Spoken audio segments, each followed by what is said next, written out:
வணக்கம். இன்னைக்கு ஒரு ஸ்நாக்ஸ் ரெசிபி தான் செய்ய போகிறோம். ரொம்ப ஹெல்தியானதும் கூட.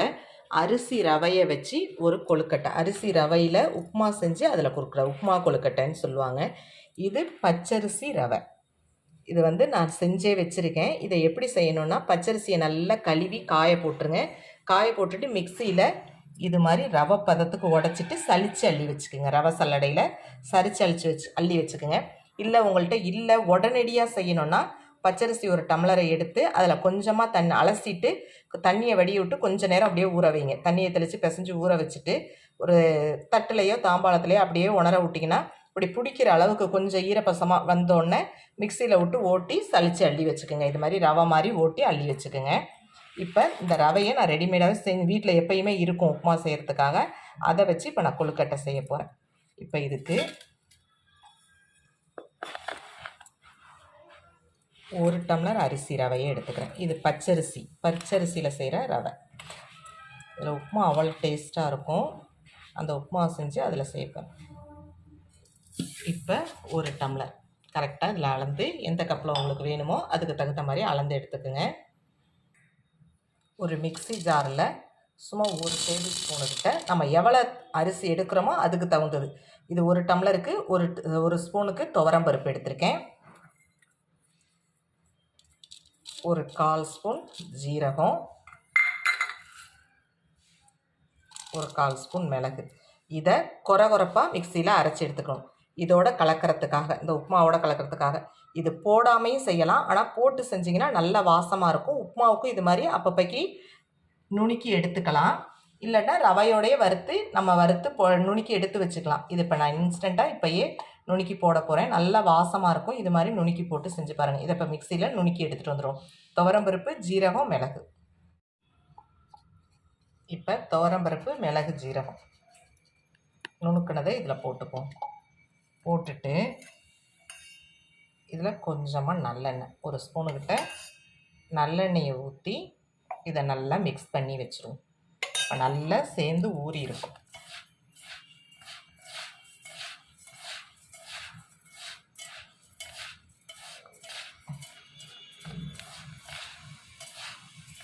நல்லா மிக்ஸ் பண்ணிவிட்டு நல்லா வாசமாக இருக்கும் பாருங்கள் மிளகு ஜீரகம். இப்படி மிக்ஸ் பண்ணி இப்போ ஒரு தட்டை போட்டு மூடி எடுத்து வச்சிடும். இப்போ இந்த உப்புமாவாக தான் ஃபஸ்ட்டு தாளிக்கணும். அதுக்கு ஒரு எண்ணெய் சட்டியை ஸ்டவ்வில் போட்டுட்டு தேங்காய் எண்ணெயில் செஞ்சிங்கன்னா நல்ல டேஸ்ட்டாக இருக்கும். அதனால் நான் 1 ஸ்பூன் தேங்காய் எண்ணெயும் 1 ஸ்பூன் கடலெண்ணெயும் கலந்து ஊற்றிருக்கேன். தேங்காய் எண்ணெயும் கடலெண்ணெயும் கலந்து ஊற்றி செய்யுங்க. தேங்காய் எண்ணெயில் செய்யும்போது தான் உப்புமா ரொம்ப டேஸ்ட்டாக இருக்கும். இப்போ எண்ணெய் நல்லா சூடாகட்டும். அதுக்குள்ளே என்னென்ன வேணுங்கிறத பார்க்கலாம். தாளிக்கிறதுக்கு கடுகு, கடலைப்பருப்பு, உளுத்தம்பருப்பு, பச்சை மிளகா, காஞ்ச மிளகா, கருவேப்பில்லை, சின்னதாக இஞ்சி கொஞ்சம் வச்சுக்கோங்க, பெருங்காயம். இதெல்லாம் தான் இப்போ தாளிக்கிறதுக்கு வேணும். வெங்காயம் போட்டு உப்புமா செய்கிறவங்க செய்யலாம், செஞ்சும் அதுவும் பிடிச்சி வைக்கலாம். நானாக வெங்காயம் போடாமல் கொழுக்கட்டைங்கிறதுனால உப்புமாவுக்குன்னா வெங்காயம் நிறைய போட்டுக்கலாம். கொழுக்கட்டைக்கு வெங்காயம் வேண்டான்ட்டு நான் செய்கிறேன். வெங்காயம் போடாமல் செஞ்சுக்கோங்க, நல்லாயிருக்கும். வெங்காயம் வேணுங்கிறவங்க போட்டுக்கலாம், ஒன்றும் இல்லை, ஆப்ஷனல் தான். நல்லாவும் இருக்கும் வெங்காயம் போட்டாலும். கடுகு நல்லா பொரிஞ்சிருச்சு. கடலைப்பருப்பும் உளுத்தம்பருப்பும் வாயில் நல்லா நறுன்னு அடிப்படும். அதனால் கொஞ்சம் அதிகமாகவே போட்டுக்கோங்க. இது நல்லா செவப்பட்டும்.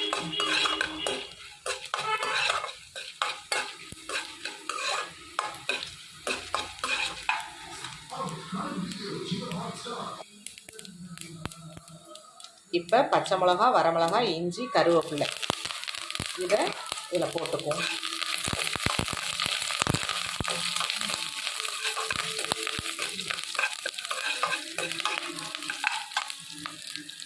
போட்டுட்டு இப்போ தேங்காய் இதில் போட்டு வதக்குனீங்கன்னா நல்லா தேங்காய் எவ்வளோ வேணாலும் போடலாம்.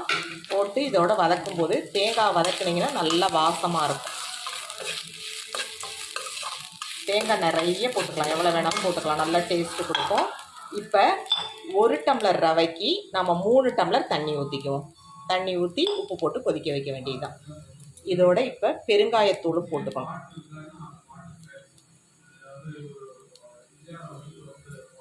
இப்போ தண்ணி ஊற்றிக்கலாம். இப்போ தண்ணி 1க்கு 3ங்கிற அளவுக்கு தண்ணி ஊற்றிட்டு கொஞ்சமாக கல் உப்பு நிறைய போட்டுறக்கூடாது. தேங்காவோட டேஸ்ட்டும் அந்த தாளிப்போட டேஸ்ட்டும் தான் தெரியணும். அதை உப்பு போட்டாச்சு. இப்போ இதை நல்லா கொதித்து வரட்டும். தண்ணி நல்லா கொதிச்சிருச்சு. இப்போ இந்த அரிசி ரவையை இதில் போட்டுக்குவோம். போட்டுட்டு நல்லா கிண்டிவிடும். ஒரு 3/4 வாசி வெந்துச்சுன்னா போதும். அதுக்கப்புறம் நல்லா திக்கானும் எடுத்து நம்ம கொழுக்கட்டையாக பிடிச்சி வேக வைக்கிறப்ப வெந்துக்கும். பார்க்கவே இதை நம்ம நல்லா வேக விட்டு சிம்மில் போட்டு உப்புமாவாகவும் சாப்பிட்டுக்கலாம். இந்த உப்புமாவை கொழுக்கட்டையாக செஞ்சு சாப்பிடும்போது நல்லா டேஸ்ட்டாக இருக்கும்.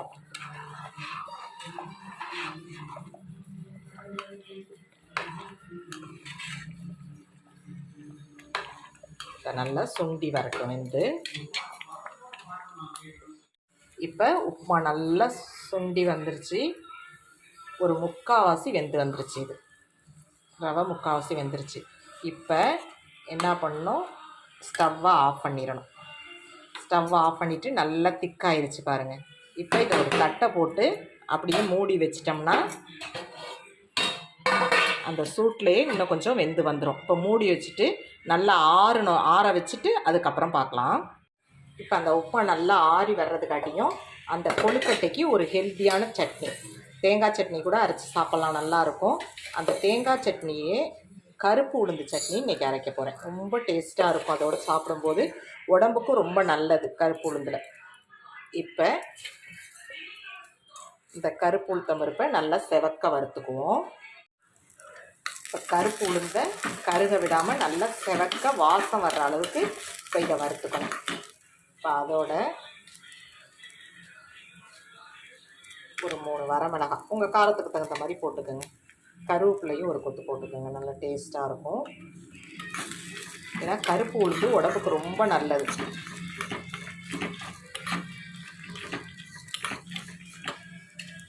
புளி கொஞ்சம், இந்த உளுந்து சட்னிக்கு புளி கொஞ்சம் கூட இருந்தால் தான் ரொம்ப நல்லாயிருக்கும்.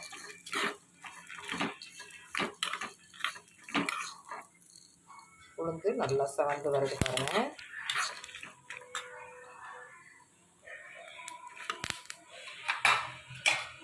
இப்போ அதில் இந்த தேங்காவையும் போட்டு லாஸ்ட்டாக ஸ்டவ் ஆஃப் பண்ணிவிட்டு தேங்காவையும் போட்டு நல்லா வதக்கி எடுத்துட வேண்டியதான். எடுத்துட்டு நம்ம மிக்சியில் போட்டு அரைச்சி எடுத்துக்குவோம். இந்த சட்னியை தொட்டு சாப்பிடும்போது ரொம்ப நல்லாயிருக்கும் கொழுக்கட்டை.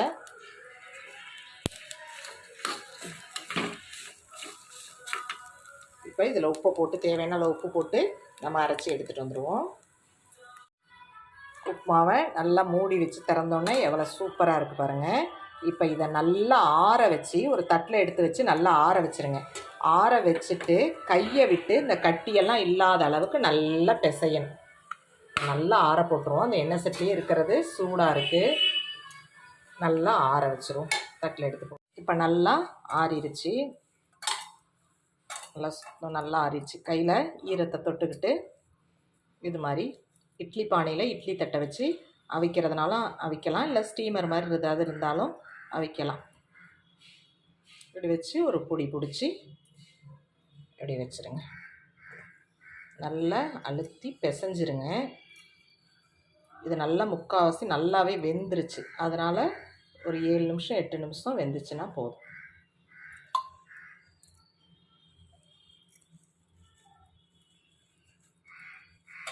இது மாதிரி பிடிச்சி உங்களுக்கு உருண்டையாவோ இல்லை புடி கொழுக்கட்டை மாதிரியோ எப்படி வைக்கணுமோ அதுக்கு தகுந்த மாதிரி இது மாதிரி பிடிச்சும் வச்சிடலாம். ஃபுல்லாக பிடிச்சி வச்சுட்டு பார்க்கலாம்.